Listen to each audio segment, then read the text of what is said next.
Thanks, guys. It's been a busy last couple of weeks for Kentucky football. I think I could speak for all UK fans when saying we are very happy the season is finally over. The Cats dropped the last two games of the season, losing 31-14 to Texas and then losing 41-14 to in-state rivals Louisville. The Cats end their regular season 4-8 and end their 8-year bowl streak dating back to 2015.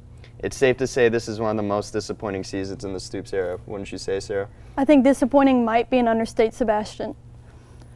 With the amount of talent this year's team had, there's no reason why they should not have at least made a bowl game. After the worst season since '03, it's no surprise to see that a number of high-impact players are hitting the transfer portal. Let's take a look to see who's leaving. It's no surprise the Wildcats are already seeing multiple departures, and the biggest thus far has been junior wide receiver Dane Key. He announced yesterday that he will be entering the portal instead of entering the NFL draft like many thought. Key finishes his Kentucky career with 126 receptions for 1,870 yards and 14 touchdowns. It will be very interesting to see which team lands him. For sure, whoever lands Key is definitely getting a good receiver. Also, first-year wide receivers coach Takeel Shorts announced that he was leaving the program.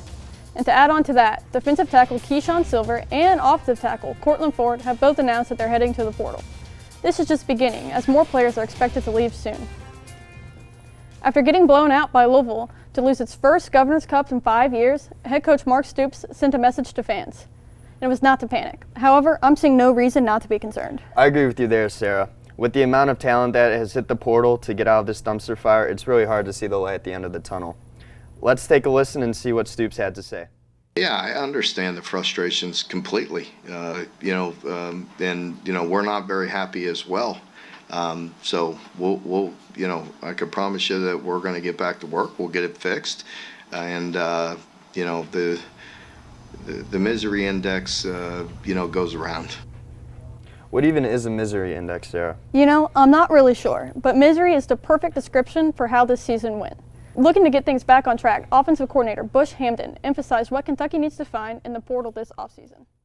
Well, I think from a physicality standpoint, that's probably the biggest thing for me is just getting longer and bigger at every position, if you will. I think, we have got to get bigger. I think we understand that. And again, I talked about it in a lot of different spots, but we got to take a hard look. Again, it starts with me at this whole roster, what we got to do to put a better product out there. Another thing that this team is in desperate need of is some leadership. That's right, Sarah. Kentucky has severely lacked discipline this season. I mean, we've got one of the highest paid NIL transfers getting hot dogs mid-game. Pretty embarrassing if you ask me. Wide receiver Jamori Macklin spoke on the team's leadership after the Louisville loss. Probably a lot more leadership. Man. Holding guys accountable for things, a lot more discipline from all the guys. I feel like that's what's going to help us.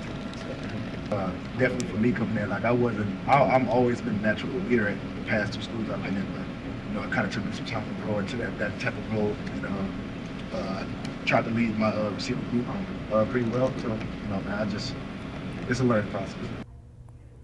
Kentucky is also slightly lacking in the commit department, as the Cats have yet to land a single 5-star prospect. There are 7 4-star commitments so far, highlighted by the number 18 edge prospect in the country and Kentucky's own Javion Campbell. The Cats have also landed the number 11 tight end in this year's class, and South Carolina native Mikel Sinner. But that about sums up the only hope for the future of this Kentucky football program. But thankfully, the season is over and fans can now focus solely on basketball.